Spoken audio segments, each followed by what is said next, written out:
En 95.9 Cámara FM llegó el momento de las noticias. Con el patrocinio de Almacenes Éxito presentamos el Noticiero Económico Antioqueño. Información local, nacional e internacional a la altura de todas las cabezas. Noticiero Económico Antioqueño. Desde 1975 dice cómo marchan los negocios. Director J. Enrique Ríos.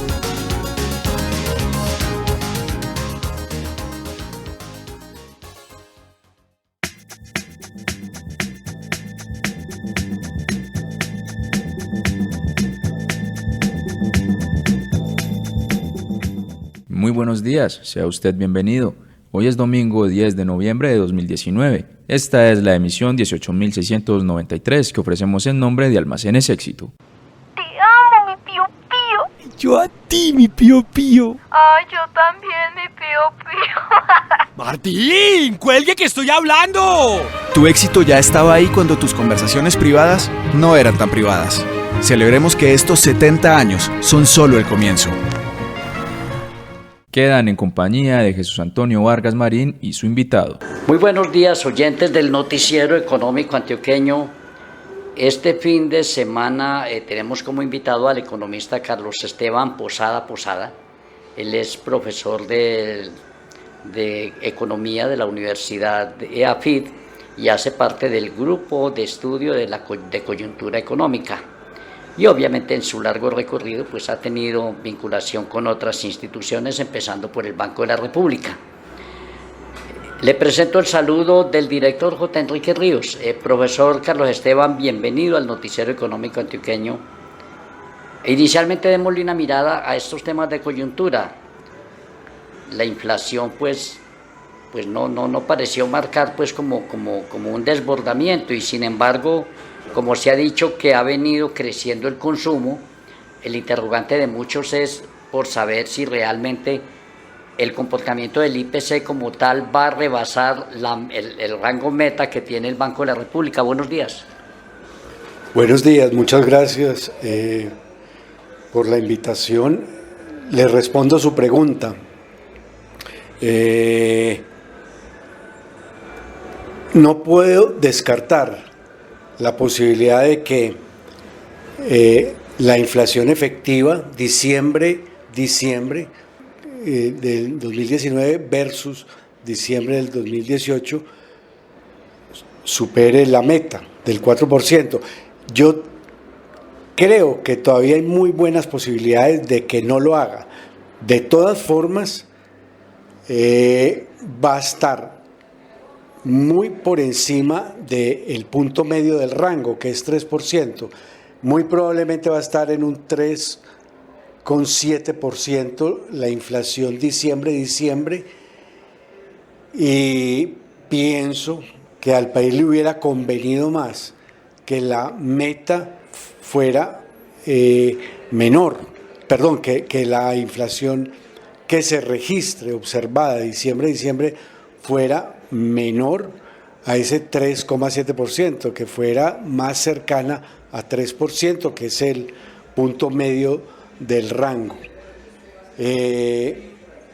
Si la autoridad monetaria, que es la Junta del Banco de la República, no hace nada, repito, hay esa posibilidad de que de pronto la inflación efectiva se haga igual o superior al 4%, que es el techo del rango, pero también hay la posibilidad de que sea un poco menor.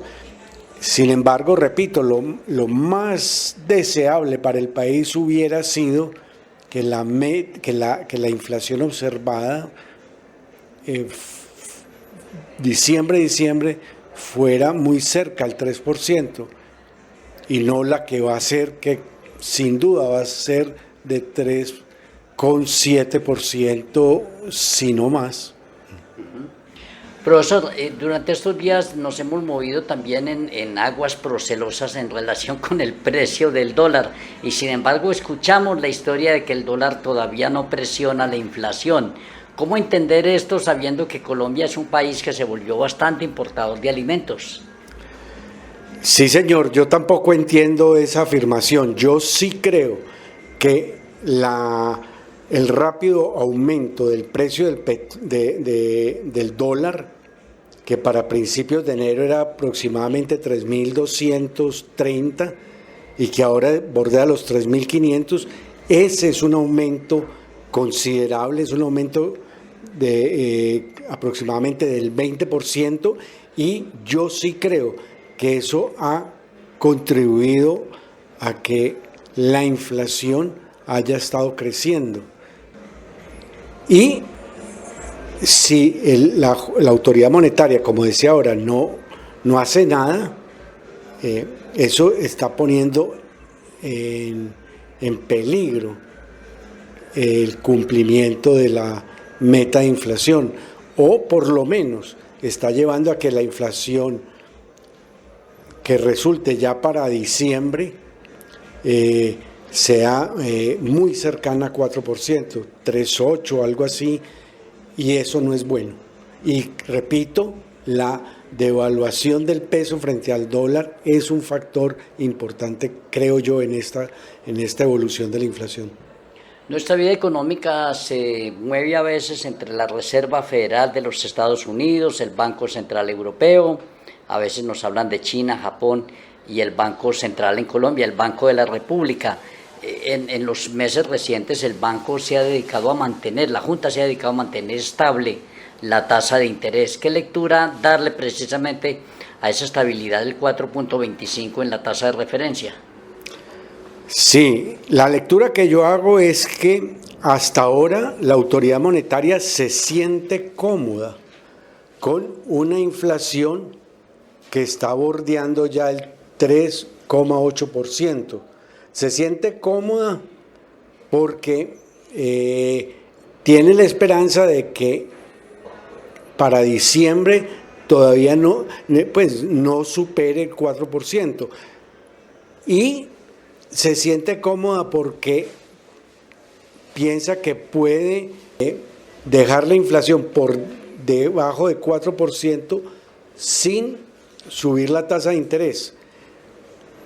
Ahora, subir la tasa de interés es algo que puede molestar a ciertos sectores de empresarios o de consumidores, pero al país como tal le convendría que la Junta subiera la tasa de interés de intervención, la subiera.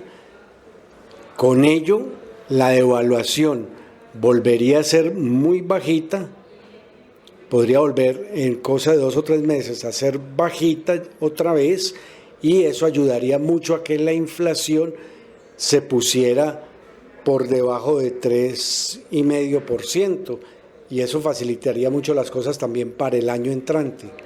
Si sube la tasa de interés ahora, la inflación este año probablemente podría ser de entre 3,6 y 3,7, pero sobre todo si sube la tasa de interés ahora, digamos en cosa de 15 días o un mes la sube la tasa de interés, el año entrante vamos a tener una inflación más cercana al punto medio del rango, es decir, más cercana a 3%, y eso facilitaría mucho las cosas. En su criterio, ¿de cuánto debiera ser el aumento de la tasa de referencia? Un primer aumento, pasarla a 4,5%, que ahora es 4,25, 4,5, y yo no descartaría que después hubiera que subirla a 4,75. ¿Por qué? Porque si el precio del petróleo mantiene la tendencia a la baja, eso de por sí genera una presión al alza de la tasa de cambio, una presión a una mayor devaluación. Entonces la única forma de contrarrestar eso y evitar que efectivamente la devaluación se suba mucho y entonces se suba mucho la inflación es subiendo la tasa de interés del banco, la tasa de interés de política. Si esa sube, las tasas interbancarias, o sea, la tasa del mercado interbancario también sube, otras tasas suben. Repito, eso trae dolores para algunas entidades, personas y empresas de corto plazo, pero es un remedio potente para reducir la inflación, sobre todo para el 2020. Profesor Posada, ¿qué escenario de cotización le ve usted al dólar, sabiendo que esto es un asunto que pues genera preocupación para viajeros, para deudores y para importadores sobre todo? Sí. Si la autoridad monetaria no hace nada, no sube la tasa de interés, no sería extraño que para fin de año fuéramos a tener una tasa de cambio de 3.700 pesos. Bueno, se la voy a usted por 3.700, pero no le está dando usted la razón a la ministra de Minas, que llegó a decir cuando se negó lo del fracking que podíamos tener dólar a 5.000. No sé cuándo. Uno no puede descartar eso. El hecho es que si el precio del petróleo sigue bajando, si la producción de petróleo en Colombia no crece, uno no sabe en 2 años cómo pueden estar las cosas. La gente se pone nerviosa y ese nerviosismo retroalimenta la devaluación y pudiéramos, no sé, tener en año y medio, 2 años una tasa de cambio muy alta. Pero el hecho de tener esa perspectiva de que para diciembre la tasa de cambio esté en 3.700, ya de por sí a mí me parece muy preocupante, sobre todo para mantener la inflación bajo control. Hace algunos días, en un diálogo con el Grupo de Coyuntura Económica de la Universidad de AFIT, pues nos llamó la atención una postura suya relacionada con el criterio de que las empresas son de la gente, y esto nos llama la atención porque hay veces que uno en un mundo privado uno cree que no, que las empresas sí son de la gente, pero de una persona que la controla. ¿Cuál es su idea concreta? Y nos gusta pues mucho conocer esos detalles, porque al fin y al cabo el noticiero económico antioqueño pues toda la vida ha hablado del sector empresarial, público o privado. Sí, correcto. En el periodismo y entre la gente que habla, la gente del común que habla en la calle y todo eso, muchas veces se utilizan afirmaciones y expresiones que en mi opinión son muy equivocadas y negativas, como cuál, que por un lado van las empresas y la suerte de las empresas por un lado, y por el otro las familias van por el otro lado, y a veces incluso se presentan las cosas como una especie de juego de suma cero, donde las empresas ganan y las familias pierden. Yo creo que le conviene más al país pensar más seriamente la idea de que el destino de las familias está muy ligado de manera directamente positiva al destino de las empresas. En cierta forma, creo que una exageración que sería decir las empresas simplemente son de las familias es algo que, aunque sea exagerado, es más cercano a la realidad que el caso contrario, de estar presentando las empresas como agentes completamente ajenos a las familias, y en muchas ocasiones se presentan como agentes con intereses contrarios. Yo creo que el país se tendría que ir acostumbrando, se debería ir acostumbrando a la idea de que en el fondo las empresas son de las familias.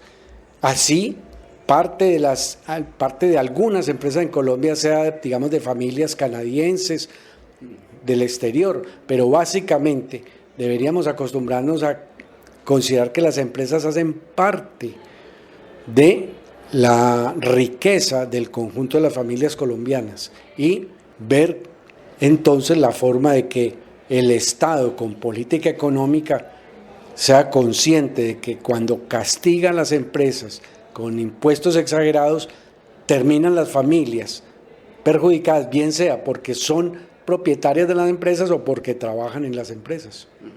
¿Y cómo defender esto, ahondar más en esto, sabiendo que de todas maneras hay ciertas propiedades que están muy concentradas? El Estado se supone que debe promover la distribución de ingresos y la distribución de bienes y servicios, pero hay un contraste, y es que el Estado no siempre está en manos de buenos administradores.